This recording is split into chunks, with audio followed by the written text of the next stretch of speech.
Good morning. My name is John Dutton. I'm the head of UpLink at the World Economic Forum, and I'm pleased to welcome you to the press conference, Trailblazing Entrepreneurs Tackling the World's Biggest Problems. Now, UpLink is the open innovation platform of the World Economic Forum, and we're pleased to have you here with this session. I'd like to introduce quickly our panelists that we have with us.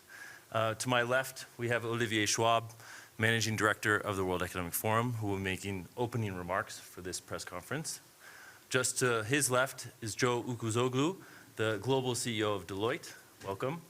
And Suzanne DiBianca, the Chief Impact Officer of Salesforce, our two founding partners for UpLink. To Suzanne's left is Tatiana Malvasio, an entrepreneur from Argentina, who is the co-founder and Chief Operating Officer of Kilimo, who you'll hear all about. To her left is His Excellency Minister Faisal Alibrahim, the Minister for Economy and Planning of the Kingdom of Saudi Arabia. Lindiwe Matlali, the CEO of Africa Teen Geeks, just to his left. And finally, Gori, the CEO of Manulife. Welcome and thank you for being here. I'd like to also thank our journalists in the room and those online who are streaming. Two very quick housekeeping announcements. We're thrilled to have all of you here. We would ask that you keep any questions on topic for this press conference about UpLink and invite you to engage with this audience as we go through and introduce yourself if you make a question. Please, Olivier, could you provide us with some opening remarks? Sure, thank you, John. Thank you. Now, we all know we need $4, $5, $6, $7 trillion per year to reach the UN SDGs goals by 2030. And what if some of that investment went to the thousands of entrepreneurs around the world who are working on the ground on tackling ocean degradation, education, deforestation, various levels of pollution? What if we could make that happen? But these entrepreneurs do not only need investment, they also need connections. They need commercial opportunities. They need support so that they can scale their solutions for their communities. And that's what UpLink is about. And I'm really pleased. We launched the platform 3 years ago together with our partners, our founding partners, Salesforce and Deloitte. Today we have 15,000 entrepreneurs active on the platform. We already ran 45 challenges over the past 2 years where the entrepreneurs are able to present their solutions. And through the 5,000 solutions which were submitted, about 300 entrepreneurs were selected and brought into our ecosystem to get support from the forum, from our network of experts and investors. And we obviously want to scale that.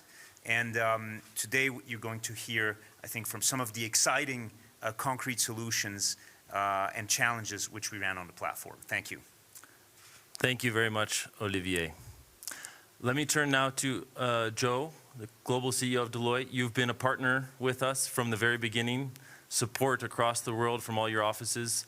Can you talk to us a little bit about your vision? Why did you get involved? Sustainability has been such an important part of your agenda. But why startups, and what are your ambitions for UpLink in the year ahead? Well, thank you for the kind invitation. It's a privilege to be a part of this conversation, and all of us at Deloitte are so proud to be a founding partner on UpLink with the WEF as well as Salesforce. The world is facing some pretty daunting challenges, and the UN SDGs represent significant aspirations relative to actually tackling those challenges. But the answers are not all going to come from a few people here in Davos. Right? If we're really going to make headway, we have to be able to tap into the entrepreneurial spirit across all areas of the globe, the creativity of billions of people on this planet. And that's what UpLink is about. It's about creating that ecosystem, allowing for the connection of those who have passions and creativity and an entrepreneurial spirit with providers of capital, with experts to help actually facilitate the launching of these platforms. And like you shared, this is not just an aspiration or an idea. this is actually scaling. We have over $1 billion that's already flowed through the platform with some incredibly tangible examples, and I'm not going to steal the thunder, you're going to hear it directly from some of the entrepreneurs themselves. And we're just getting started. When we look at the path forward, we're about to launch a challenge relative to sustainable aviation fuel through the First Movers Coalition. We're going to be really leaning in relative to goal 11 of the SDGs around urban transformation. Cities are wonderful. They're an incredibly important element of humanity achieving its full potential. But cities represent 70% of emissions. This is all about creating a sustainable path toward the cities of the future. So we're just getting started here, and we are really excited about the growing partnership and the ecosystem that we're creating. Thank you so much, Joe, for being a part of this and your leadership. Suzanne, you personally have been involved supporting us, working with UpLink, and Salesforce has been a leader in thinking about this ecopreneur revolution. You've also been a founding partner of 1T.org, and I wonder if you could talk a little bit about why is this so important for Salesforce, for you? How are we going to be scaling even further going forward? Yeah, thank you, John and Joe, and to all of our partners in this effort. As John knows, this is generally my favorite group in Davos to be with. It's just incredible and humbling to see the innovation that is happening on a global scale. And I'm incredibly proud of what you've created, what we've all created, but largely you, John, over the last 3 years.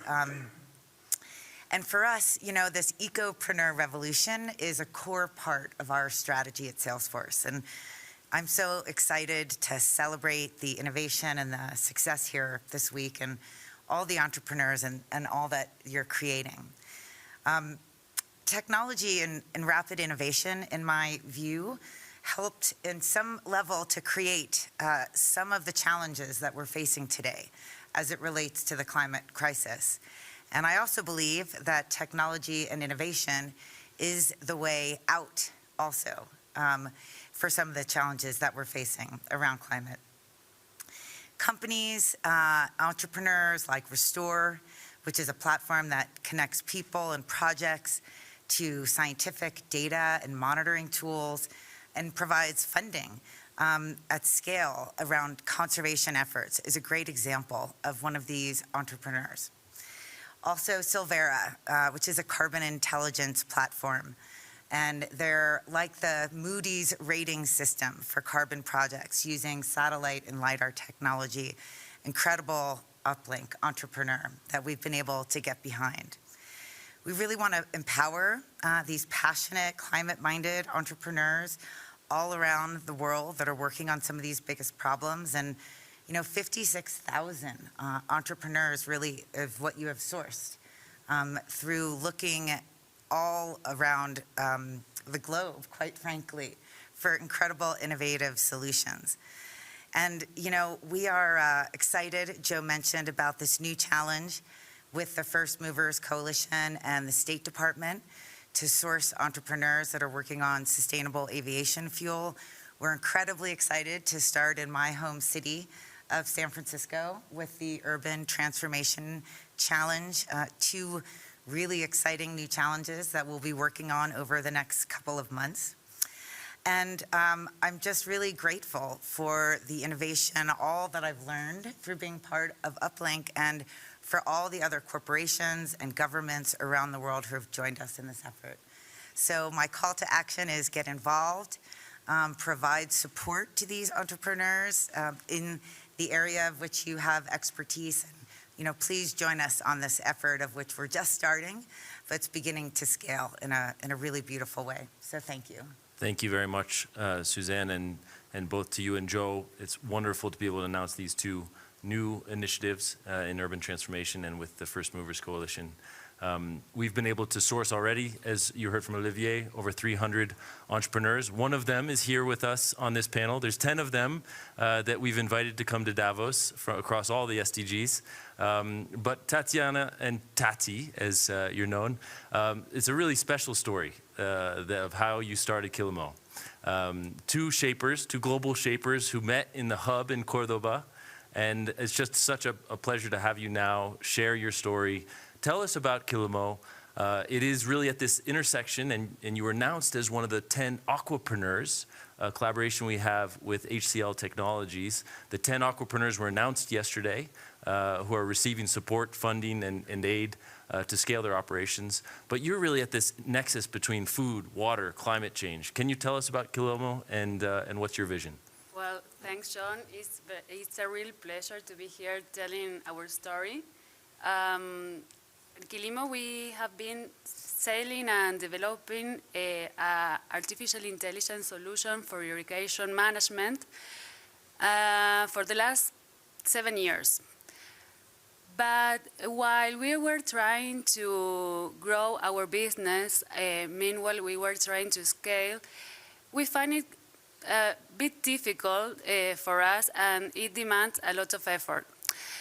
And when we see agriculture technology adoption numbers, we find them very poor. Also, if we take in the information about the billions of dollars that the agriculture sector received from private capital in the last 10 years, these numbers are very low. And the problem is too big. We knew that we couldn't solve it alone, so we start conversations with a lot of stakeholders in the water topic.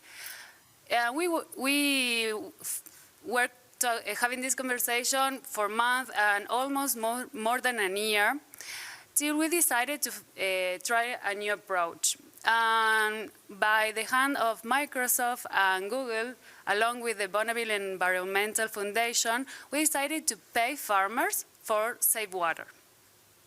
So this way, we could grow 7 times in a few months in one of the most stressed basins on the world, that is the Maipo Basin in Chile.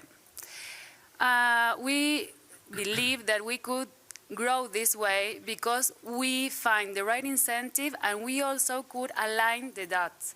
We could connect farmers with a need and corporation with another need of water net zero commitments. So we could grow also this model. Today we have more than 12 million of cubic meter of water saving committed in Latin America by the hand of these companies, but also Intel, Coca-Cola, and other companies that we are also going to announce in the following weeks. But we also believe that the water market is happening. So it's very important to start designing the infrastructure to become that market transparent. Also, we are very hopeful that in the UN conference in March, the water net zero topic will be on the table, and we can achieve all these objectives we have. Thank you so much for your work, Tati. It's an inspiration, I think, for all of us. And you shared yesterday in one of your presentations that you've already saved to date 50 billion cubic liters of water. I know that's just a drop in the trillions that need to be saved across the agricultural space, but it's inspiring for others to be able to join you on that journey. And I think what's so fascinating about this example, Minister, is that it bridges this technology. It's thinking about water, it's thinking about food and agriculture, and this is one of the things that you're really passionate about introducing. Would you mind, Minister, talking a little bit about your ambitions in collaborating with UpLink for the food ecosystem innovation? Why is this important for the kingdom, and what are your ambitions? Sure, thank you, John. And I'd like to just comment on what Joe said. We are facing a lot of daunting challenges, but they're also evolving very fast. COVID, we worry that COVID, which we are not fully out of yet, is two-dimensional compared to the challenges that are coming about. Yesterday we heard the word polycrises. So it's very important for us to really continue our legacy of helping address global challenges. And we're doing that because of this, but also because we believe in innovation. We believe in bold innovation, and if you look at the transformation in Saudi Arabia under Vision 2030, you'll see that it is underpinned by bold innovation. we also believe in technology, and we believe in the youth. And at the intersection of all of these, in UpLink, and UpLink I think is a prime example, we believe not only capital and policy is enough to address these challenges. SDG 2, Zero Hunger, and others, I think need some direct intervention, some support, some paving the way and learning from these innovators that address these challenges on these platforms. We're very excited about this specific topic. We've played a big role in energy security and the just energy transition, fighting climate change without having to go back to coal for even a little bit, and also the global debt issue. I think the Kingdom is continuing to play that role. But the third thing that we're really focusing on is food security. Food security will enable people to have the energy to learn, the energy to get the education, the energy to contribute. It's a very, very basic need. And right now, 3 billion people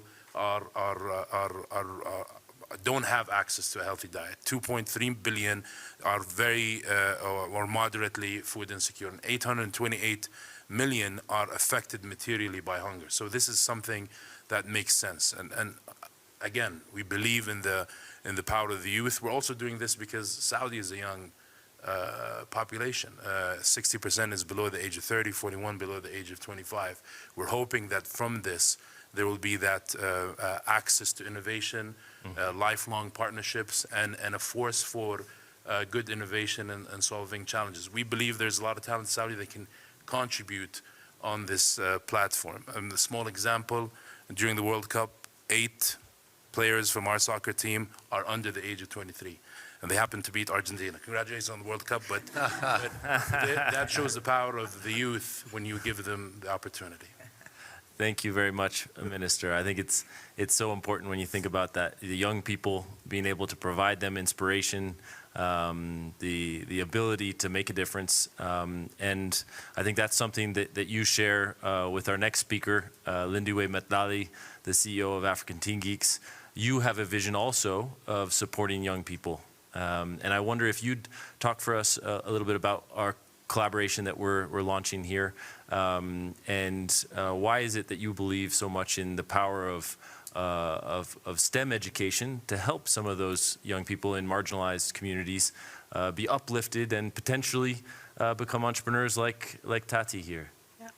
No, thank you so much for having me, and I'm really honored also to have the opportunity also for you to believe in what I'm doing, especially everywhere I go, because I deal with children who are so small. People, I think that's a long-term investment. So most people, they're not that interested.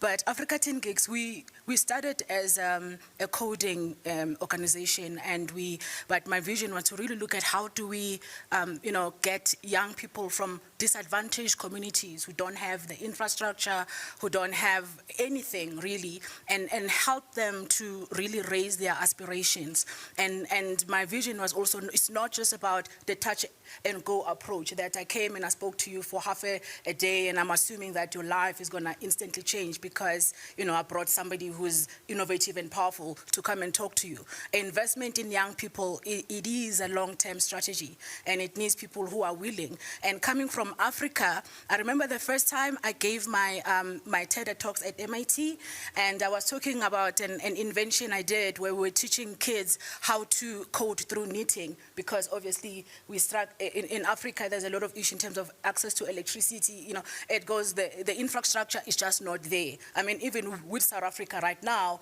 we are in that crisis. That's why our president is not here.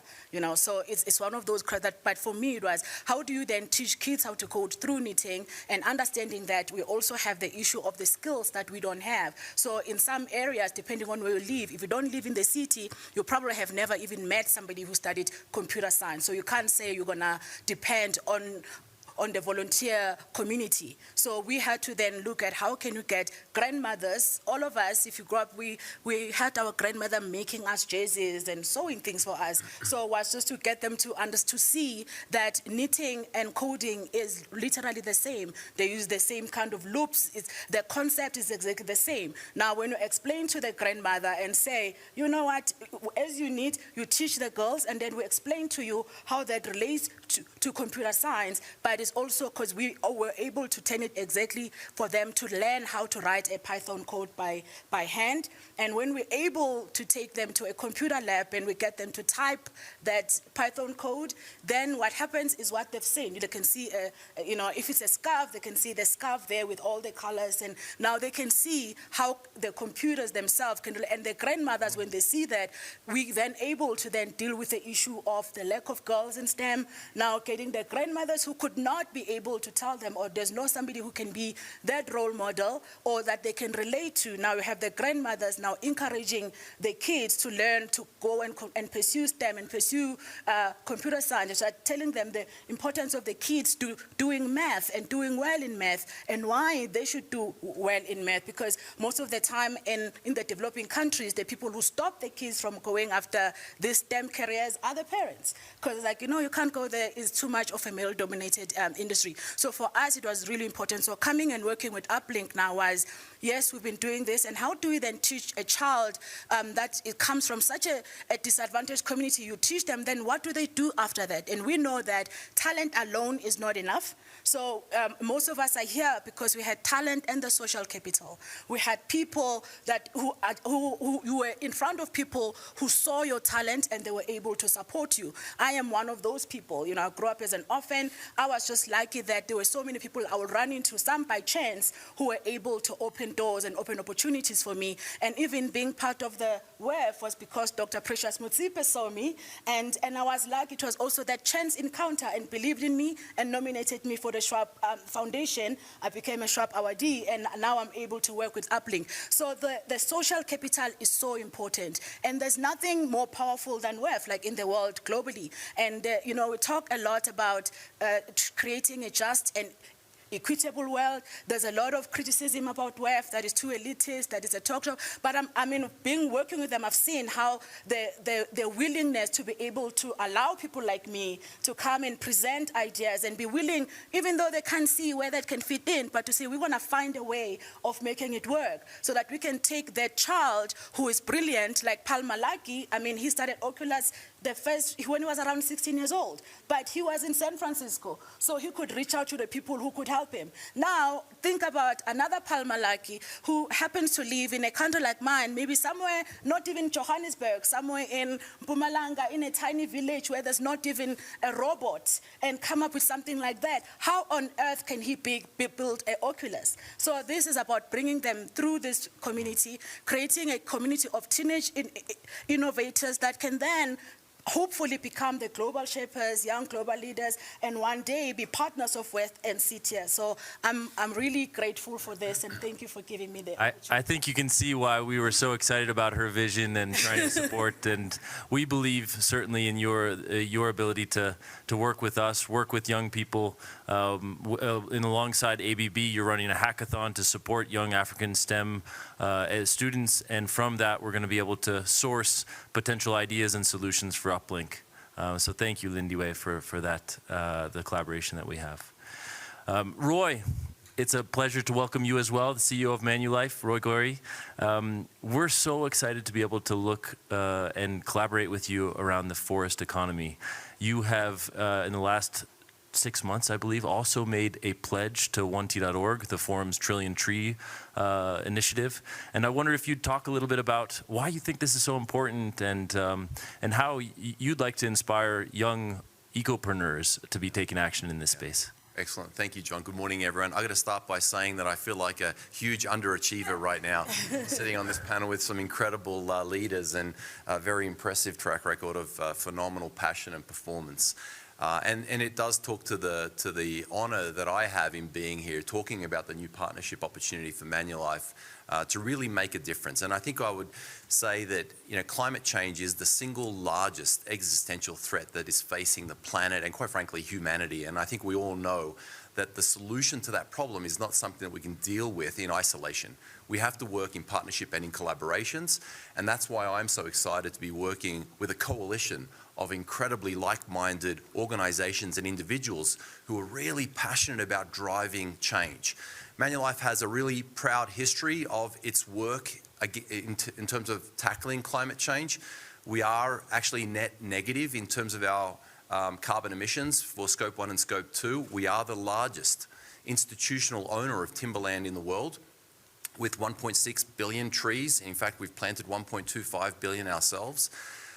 But we also know that there's so much more that needs to be done.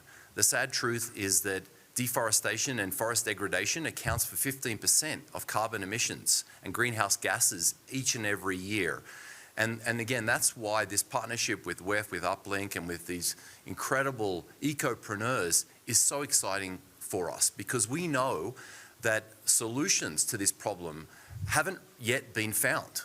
And we need to create a platform and the right incentives to motivate these ecopreneurs to come up with incredible solutions that can then be scaled.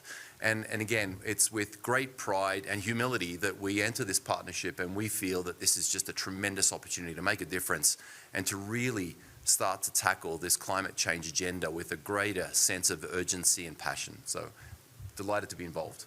Thank you so much, Roy. Now, UpLink was launched, as you heard, 3 years ago today in this room. We're incredibly proud of the achievements that we've had in that time to be able to bring a concept through to reality. You heard some of the facts and figures before about its impact and reach, but I think you hear on the panel today our ambition for the future. Two of the initiatives are launched and live today, both with Minister Ali Ibrahim on food ecosystem innovation in arid climates. It's live on our UpLink website, uplink.weforum.org, as is our forest ecosystem challenge as well. Sustainable forestry, and we're pleased to invite you, everybody that's online, please come join us. It's free and open and public, and would invite any entrepreneur out there to join us on this journey.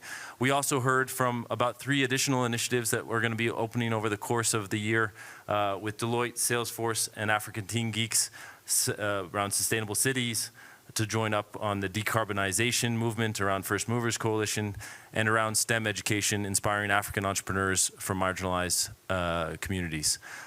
Please join me in thanking this group for that. We do have a couple of minutes for questions. I would just remind that we would ask you to keep questions on topic for this press conference. And we would like to invite any questions first for Roy from Manulife. He will be stepping out after this for a panel discussion that he has. So any questions first on our collaboration with Manulife for Roy?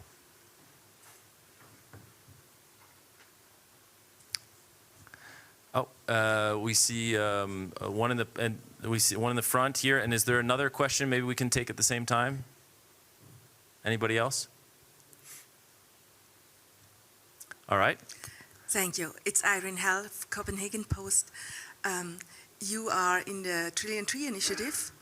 How many trees you already planted or saved?